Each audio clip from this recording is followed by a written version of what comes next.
ایک پہلو ایسا ہے جس کے حوالے سے حضور کی عظمت ہماری سمجھ میں آئے گی.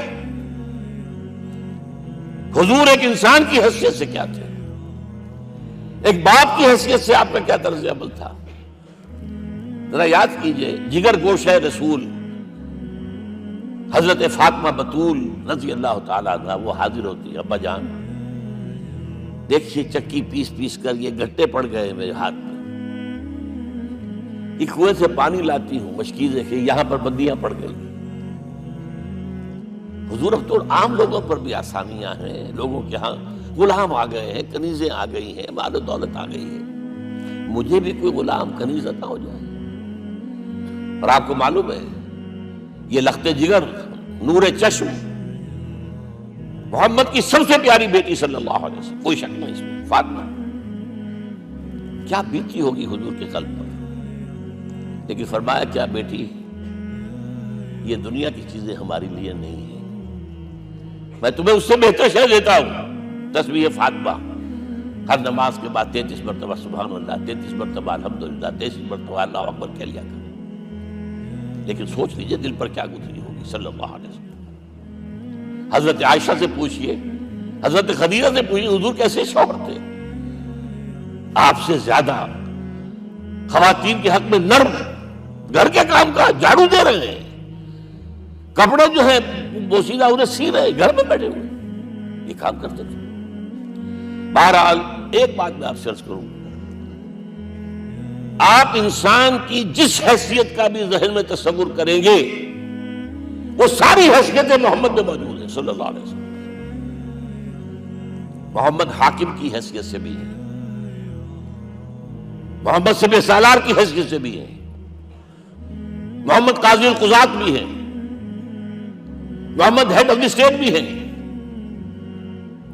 محمد بیویوں والے بھی ہیں، اولاد والے بھی ہیں، محمد 5 وقتہ امام بھی ہیں، جمعے کے خطیب بھی ہیں، مدرس قرآن بھی ہیں، مربی بھی ہیں، مزکی بھی ہیں، اور ہر میدان میں بلند ترین مقام. کوئی ایسی جامع شخصیت ملے گی؟ ہمارے ہاں تو حال یہ ہے کہ جو خطیب صاحب ہوتے ہیں وہ 5 وقتہ نماز کیسے پڑھا سکتے ہیں، ان کا تو اونچا مقام ہے. 5 وقتہ نماز کے لیے تو علیحدہ چاہیے امام آپ کو، اور وہاں بھی ایک امام سینئر ہوگا وہ عشاء مغرب اور فجر پڑھائے گا، ایک جونیئر ہوگا بیچارہ وہ جو خاموش نماز ہے وہ پڑھائے گا. 5 وقتہ نماز پڑھا رہے ہیں محمد صلی اللہ علیہ وسلم، اور خطیب بھی وہی ہے، مربی بھی وہی ہے، مزکی بھی وہی ہے. ہمارے ہاں جو لوگ تزکیہ نفس کے میدان میں ہیں وہ پھر جماعت کبھی نہیں کراتے، کبھی نہیں دیکھا ہوگا آپ نے کسی صاحب کو کراتے ہوئے. یہ جامعیت جو ہے، جامعیت کبریٰ. میں صرف ایک بات کہا کرتا ہوں، ایک اعتبار سے حضور کا اسوہ نامکمل ہے. آپ مجھے سوء ادب کا مرتکب نہ قرار دے دیں. اسوہ کیا ہے؟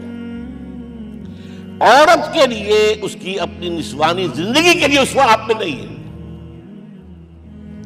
آخر نصف انسانیت ہے، اسے بھی اسوہ چاہیے. یہ ہے جس کی وجہ سے حضور نے شادیاں کی ہیں زیادہ. خواتین کے لیے اسوہ حضور کے ازواج مطہرات ہیں، اور ان میں سب سے بڑھ کر جو بالکل یوں سمجھیے کہ آغاز کے اندر نوجوانی میں آ گئی ہے حضور کی خدمت میں، نہایت ذہین و فتید. انہوں نے پھر عورت کی زندگی کے لیے حضور کا جو طرز عمل تھا وہ انہوں نے بیان کیا. اس لیے سورہ احزاب کے اندر اس کا تذکرہ ہے، جہاں یہ آتا ہے لقد کان لکم فی رسول اللہ اسوۃ حسنہ، وہیں پر یا نساء النبی لستن کاحد من النساء، اے نبی کی بیویوں تم عام عورتوں کے مانند نہیں ہو، تمہیں تو اسوہ بننا ہے امت کے لیے. اب اس سے اگلا قدم میں بڑھا رہا ہوں آگے، اور اس کے ساتھ جڑ جائے گی تیسری بات. تیسری بات کیا ہے؟ وَنَصَرُوهُ، اس کی مدد کریں صلی اللہ علیہ وسلم. پہلی بات تو یہ نوٹ کیجئے، حضور انتہائی غیور انسان تھے، انتہائی غیور. یہ کہا جاتا ہے کہ اگر حضور گھوڑے اس پر سوار ہوتے تھے اونٹ پر، اور آپ کا کوڑا نیچے گر گیا تو آپ یہ کسی سے نہیں کہتے تھے کہ ذرا یہ میرا کوڑا مجھے پکڑا دینا، یہ بھی گوارا نہیں تھا. آپ اونٹ بٹھا کر نیچے اتر کر اپنا کوڑا خود اٹھاتے تھے. کسی سے اپنے ذاتی کام کے لیے کوئی مدد مانگنا امکان ہی نہیں. بلکہ ایک واقعہ تو وہ ہے جب بھی میں تذکرہ کرتا ہوں میری آنکھوں میں آنسو آ جاتے ہیں. یہ ہجرت کے وقت کا واقعہ ہے. آپ کو معلوم ہے حضور نے تمام مسلمانوں کو مکے سے جانے کی اجازت دی، چلے جاؤ مدینے، چلے جاؤ مدینے. آپ خود تھے موجود، اس لیے کہ رسول اپنے مقام کو نہیں چھوڑ سکتا وداؤٹ ایکسپریس پرمیشن فرام اللہ سبحانہ وتعالی. اب حضرت ابوبکر پوچھ رہے ہیں حضور اجازت آ گئی؟ نہیں آئی. آ گئی؟ نہیں آئی. دن گزر رہے ہیں. حضرت عائشہ کی روایت ہے ایک روز ہم نے دیکھا دوپہر کے وقت آ رہے ہیں حضور، کپڑے سے اپنا سر جو ہے ڈھانپا ہوا ہے.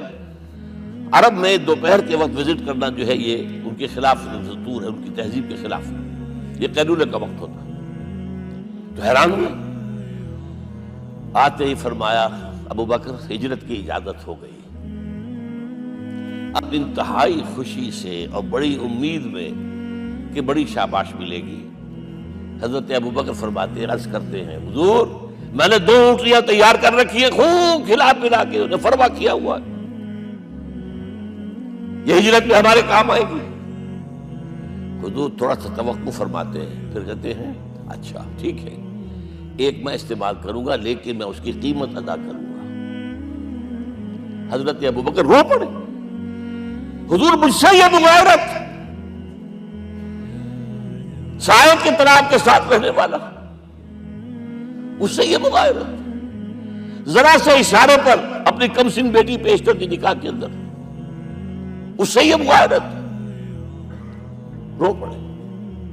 لیکن حضور کی اپنی غیرت تھی، میں قیمت دوں. اب بتائیے مدد کا کے لیے درکار تھی؟ مدد تھی ان کے مشن کے لیے. مشن 2 حصوں میں تھا. اس کو جانیے، آج کچھ علمی باتیں آ رہی ہیں. حضور کے مشن کے 2 حصے، ایک ابتدائی جو تمام انبیاء اور رسول کا تھا، ایک تکمیلی جو صرف محمد کا صلی اللہ علیہ وسلم. ابتدائی کیا ہے؟ اللہ کی طرف دعوت، تبلیغ.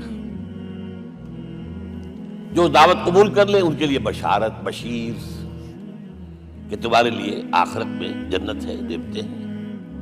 رد کر دیں ان کے لیے نذیر، خبردار کرنے والے، جہنم کے لیے تیاری کر لو. داعی اللہ، اللہ کی طرف بلانے والے. سراجا منیرا، روشنی کے چراغ. یہ حیثیتیں مشترک ہے تمام انبیاء کرام. تمام انبیاء بشیر بھی تھے، نذیر بھی تھے، داعی بھی تھے، سراج منیر بھی تھے. اگرچہ ان تمام حیثیتوں میں بھی حضور کا سب سے اونچا مقام علیحدہ نمایاں ہے، لیکن حیثیتیں بنیادی طور پر مشترک ہیں. ایک حیثیت تکمیلی، اور وہ کیا ہے؟ اے نبی جو دین آپ کو دیا گیا ہے صرف تبلیغ نہیں، صرف تعلیم نہیں، اس کو قائم کر کے دکھاؤ ایک نظام زندگی کی حیثیت سے. 3 مرتبہ قرآن میں یہ الفاظ حضور کے لیے آئے ہیں، هو الذی ارسل رسولہ بالہدی ودین الحق لیظہرہ علی الدین کلہ. 3 دفعہ سورہ توبہ میں یہ الفاظ آئے، سورہ صف میں یہ الفاظ آئے، سورہ فتح میں یہ الفاظ آئے. وہی اللہ جس نے بھیجا ہے اپنے رسول کو صلی اللہ علیہ وسلم، الہدا قرآن حکیم، ہدایت کاملہ، اور نمبر 2 دین حق. یہ 2 چیزیں دے کر بھیجا. کس لیے؟ تاکہ اس دین کو غالب کرے پورے نظام زندگی پر. یہ معاملہ ذرا سوچئے. اور یہ حضور کے لیے 3 دفعہ، اور کسی اور نبی کے لیے 1 دفعہ بھی نہیں. قرآن مجید کے اس نقطے کو ذہن نشین کر لیجیے.